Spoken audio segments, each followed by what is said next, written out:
Quando pequena, fingiu que perdeu a memória por mais de um mês. Já se vestiu de mendiga e foi para a rua para testar seu poder de convencimento como atriz. No Novos Nomes em Cena, Débora Seco. Prazer, Débora. Que apresentação, né? Não, isso é uma apresentação interessante. Isso eu tinha 4 e 5 anos. Bom, então não dá nem para perguntar quando que você começou a pensar em ser atriz, porque você já nasceu... Eu nasci com uma certeza muito grande que a minha vida era muito pequena para eu fazer tudo que eu queria fazer. Eu acho que eu queria ser boa e má, eu queria ser engraçada e triste, queria ser...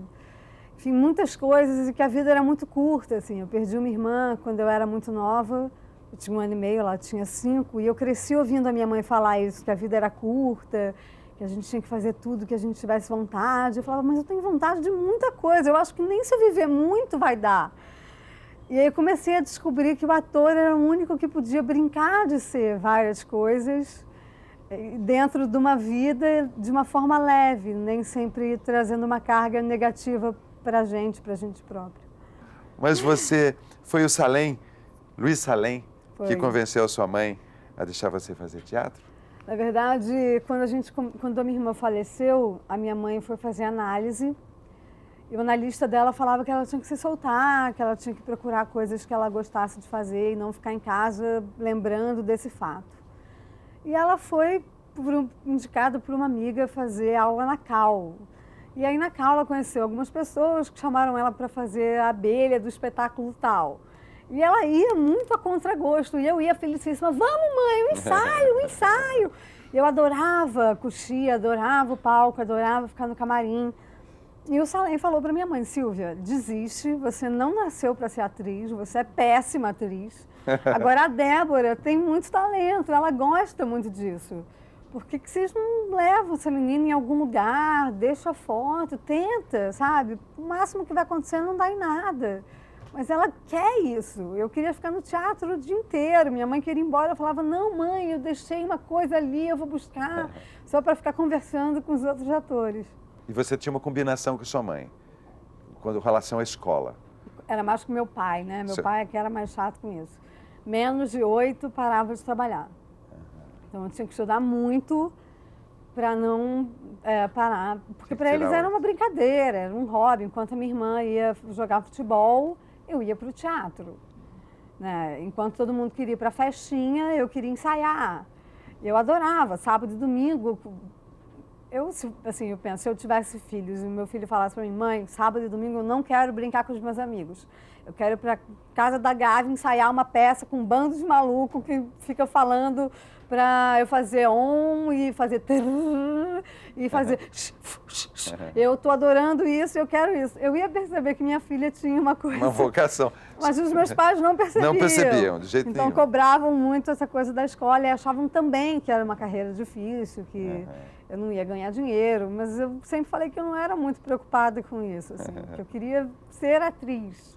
E aí você começou logo, com 9 anos, numa novela, Mico Preto. Que também eu não tinha sido chamado para o teste, mas eu fui lá.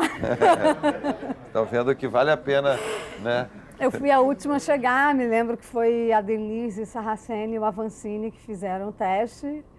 E aí eu falei, poxa, eu soube que está tendo teste, eu queria muito fazer.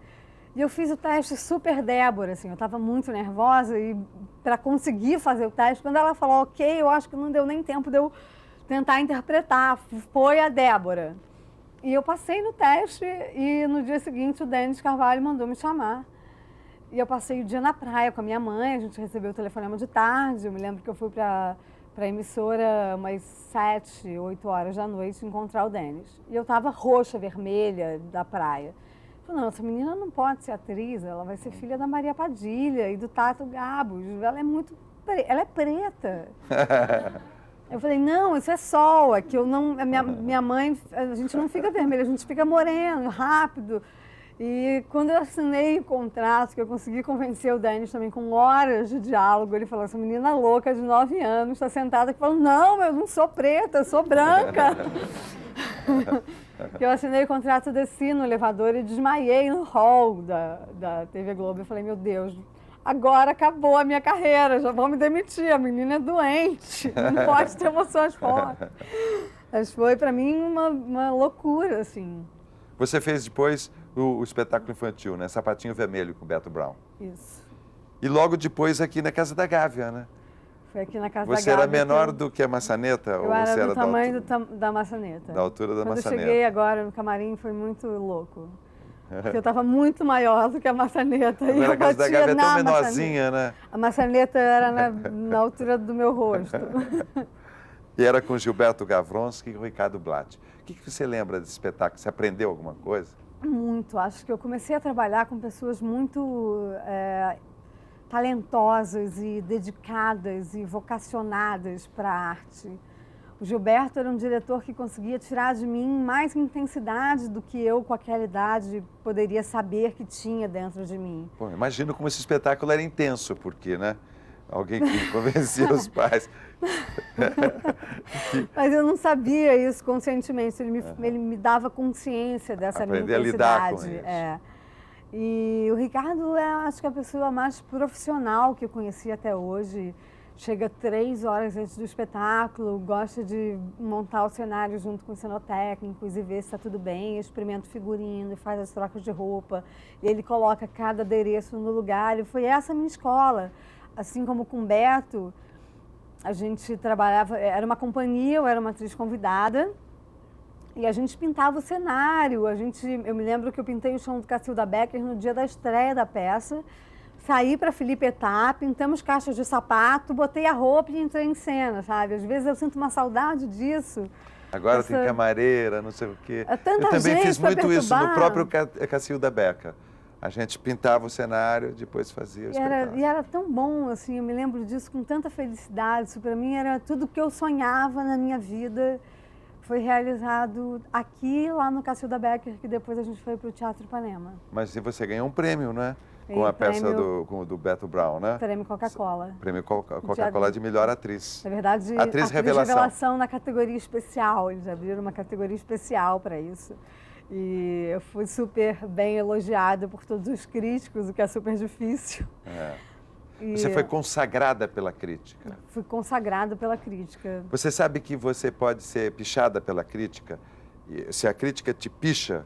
Se um te picha, Não, todos se te você picham. apareceu numa crítica escrita assim, falando que você está mal, você foi consagrada pela crítica. Isso quer dizer consagrada. Para a prefeitura, você tem que aparecer. Mesmo que você apareça pichado, se entrar com um projeto na prefeitura, então uma das coisas tem que ser consagrada pela crítica. Daí você fala assim, mas eu só tenho uma crítica e me picharam. Faz mal. Isso Você quer dizer foi consagrada. Citaram seu nome na crítica. Existe, você existe. Não, eu me lembro muito bem, assim, que a minha mãe chorava, porque ela lia o jornal E Débora, do alto dos seus 12 anos, emociona crianças e adultos. A minha mãe, minha filha. A minha mãe aí começou a gostar, assim. Porque E aí, com ela 13, você fez um espetáculo que deve ter marcado muito sua vida, digamos assim, né? Confissões de Adolescente. Na verdade, com 13, eu fiz o seriado Confissões de Adolescente. Ah, é? Que era um sucesso no teatro. O Daniel Filho comprou os direitos e a gente filmou. Você fez antes? Eu pensei que você tinha feito a peça e fiz depois. antes. Não, você fez Eu antes. fiz antes. E também você não foi convidada a fazer teste? Não, essa história é melhor. Eu fiz o teste, mas meu teste foi tão ruim, que foi no dia que os meus pais se separaram. Eu estava muito triste e foi tão ruim que a Graça Mota não gravou. E eu apareci de figuração no teste de uma outra atriz. E o Daniel Filho falou, nossa, como essa menina que está fazendo figuração é parecida com a Patrícia Perrone, que era uma outra atriz que já estava no elenco. E ele falou, não, quero fazer um teste com ela. E a Graça falou, não, ela é péssima, eu nem botei o teste dela aí, não faz. Ele falou, não, mas vale a pena. De repente ela estava nervosa, foi mal dirigida. Eu vou lá dirigir ela. Quando me ligaram, a Graça falou, olha, o seu teste foi péssimo e tal, mas o Daniel, ela falou, mas o Daniel te achou parecida com uma outra atriz e ele quer ele próprio te testar. Eu falei, meu Deus, eu vou encontrar o Daniel Filho. Naquela época o Daniel era um mito de maldade, quase. E cheguei para conhecer o Daniel Filho. Ele, oi, tudo bem? Eu, tudo bom? É o seguinte, seu teste não foi bom, parece, não gravaram, não consegui ver, mas você realmente parece muito com a outra atriz. Eu queria que você falasse esse texto escovando dentes. Me deu uma escova, uma pasta e eu falei o texto. Ele falou, ótimo, é você.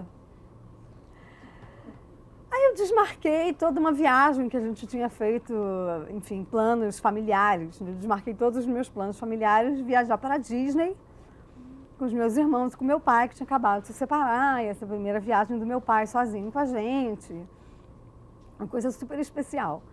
E aí, um dia antes, 2 dias antes da viagem, o Daniel me ligou e falou, olha, a gente mudou de ideia e não vai ser mais você.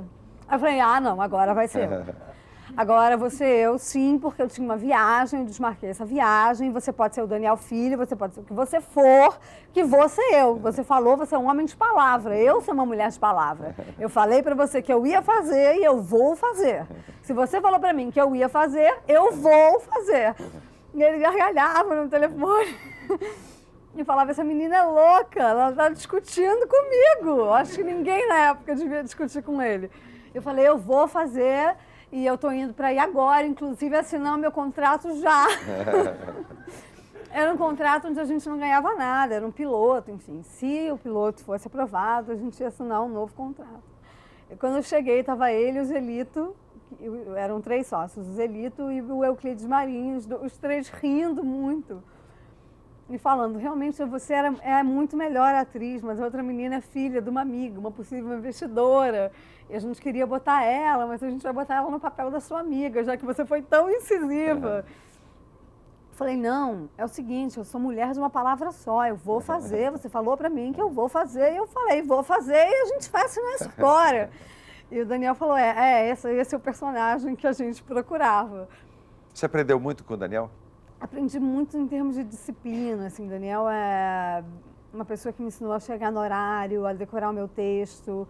E a gente filmou, né, a gente não gravou, e a gente filmava por eixo de câmera. Então a gente filmou 44 episódios, que eram 44 histórias completamente diferentes por eixo de câmera. Então um dia eu falava, Aí mudava de roupa, no mesmo eixo de câmera, falava, não, pai, eu não posso fazer isso, não sei o que, não sei o que lá. Já era outro episódio. Já era outro episódio. Depois eu virava chorando e falava assim, é porque minha mãe morreu.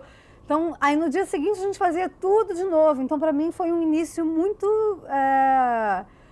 complexo, mas que me fez aprender muito logo de cara, assim.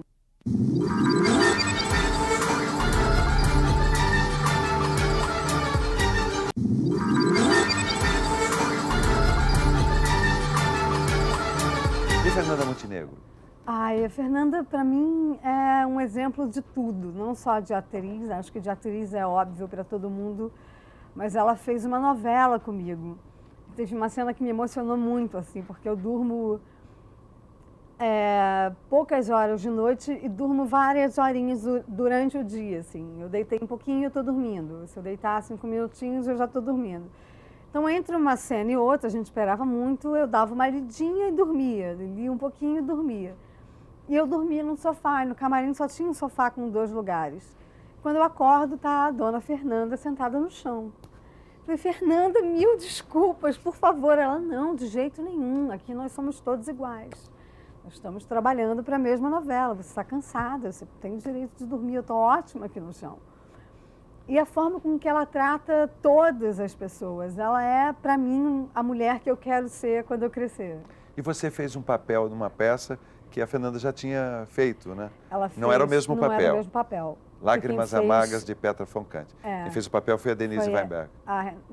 Foi a Denise, quem fez o papel que eu fiz foi a Renata Sorrah. Renata Sorrah. Que também, para mim, é um grande exemplo de atriz e de pessoa. Eu até brinco com a Renata, assim.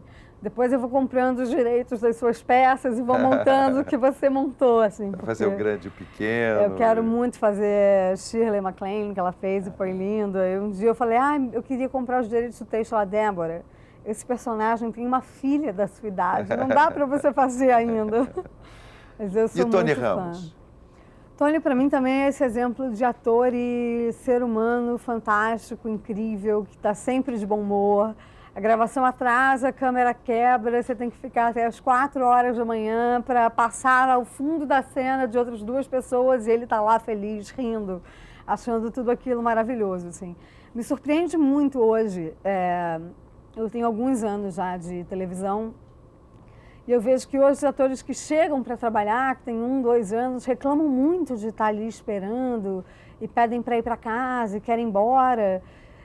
Enquanto Tony, a Fernanda, a Glória, a Cacau, eles esperam o tempo que for. Eu nunca vi nenhum deles pedir para ir embora, nunca vi nenhum deles pedir para mudar o roteiro, antecipar a cena.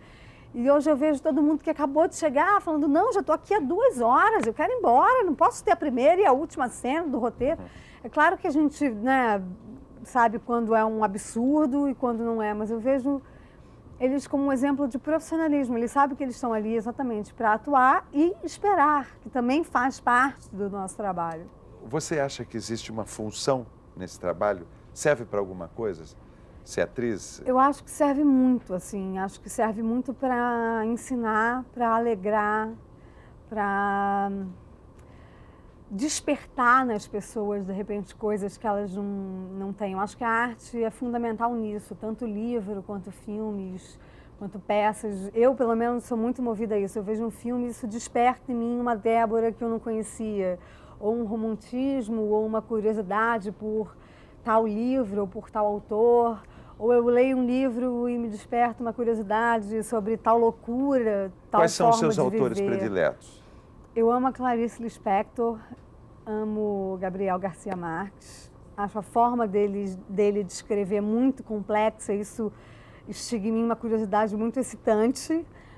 Acho a Clarice dona de uma loucura muito fascinante, que eu tenho também. Às vezes eu não entendo a minha loucura, eu entro...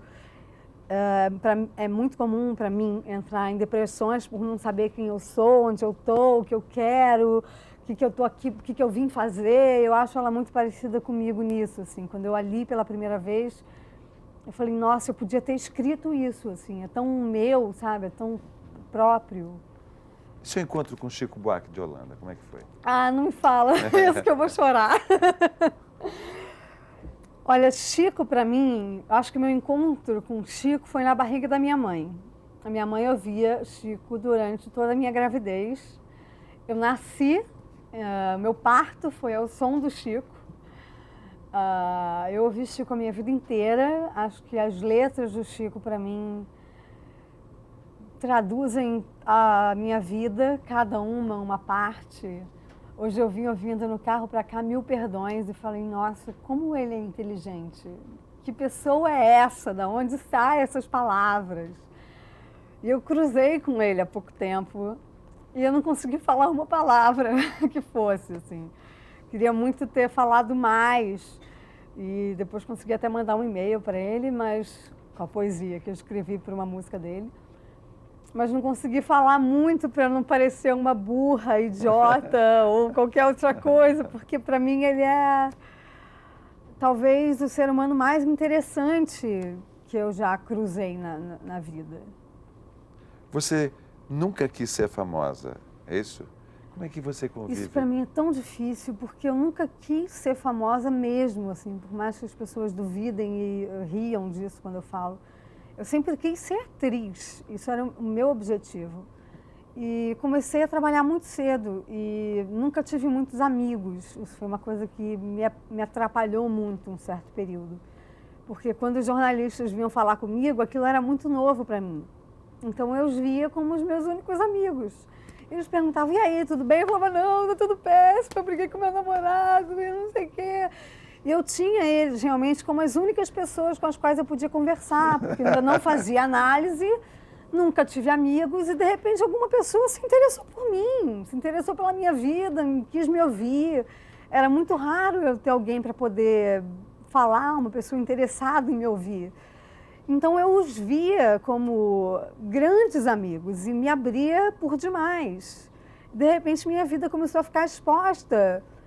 E a partir do momento que eu decidi, que eu percebi que eles não eram amigos, que eu fui para a análise e resolvi falar tudo para minha analista, não para o jornalista, eles começaram a me cobrar a minha antiga postura, assim. E isso até hoje não é muito...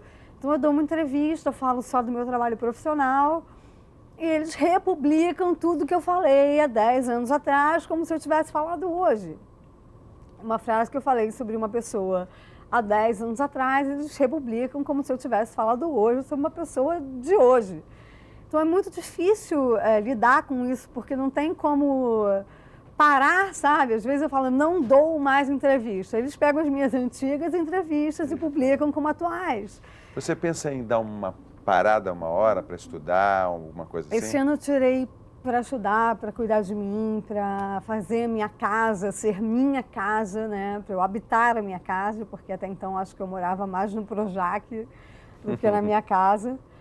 E quero morar um tempo fora, queria aprender a falar inglês, quero muito aprender a falar inglês. Quero muito estudar mais filosofia, eu comecei a estudar... Você está fazendo alguns cursos, né? Filosofia e História. Na verdade, eu estudo já há alguns anos, mas eu sempre tenho que interromper quando a gente está começando a progredir, a novela começa, eu interrompo e as aulas não são frequentes. E eu não fiz faculdade, então eu sinto muita falta de ter mais informações. Assim, filosofia é um assunto que me interessa muito, conhecer mais os filósofos, e saber o que cada um, os diferentes pensamentos, os atritos, essa certa loucura, assim. Você chegou a trabalhar com Domingos de Oliveira? No Confissões de Adolescente. Depois você fez a peça. Exatamente. Aí foi com o Domingos. E ele é uma pessoa, para mim, também um mestre, uma pessoa capaz de botar no palco as melhores palavras e as melhores atuações, eu acho. O melhor diretor de teatro que a gente tem. E autor também, tradutor. Bom, conversamos com Débora Seco, que na TV fez Mico Preto, Contos de Verão, Confissões de Adolescente e ganhou o prêmio APCA de Atriz Revelação, A Próxima Vítima, Vira-Lata, Zazá, Era Uma Vez, Suave Veneno, A Invenção do Brasil, Laços de Família, A Padroeira, O Beijo do Vampiro, Celebridade e América. No teatro fez Brincando de Era Uma Vez, Sapatinhos Vermelhos, prêmio Coca-Cola como atriz revelação, O Soldadinho de Chumbo, A Nova Roupa do Imperador, A Menina dos Fósforos, Confissões de Adolescente, Vídeo Clipe Blues, As Lágrimas Amargas de Petra von Kant. E no cinema, Débora trabalha, hein?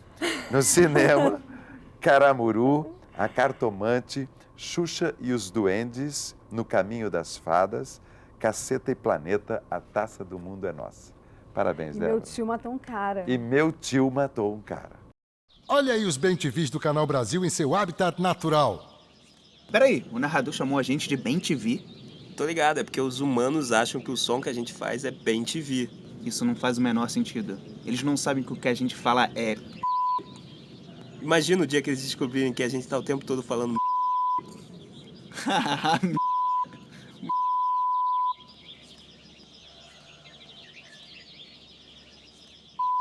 Tá, chega. Já deu.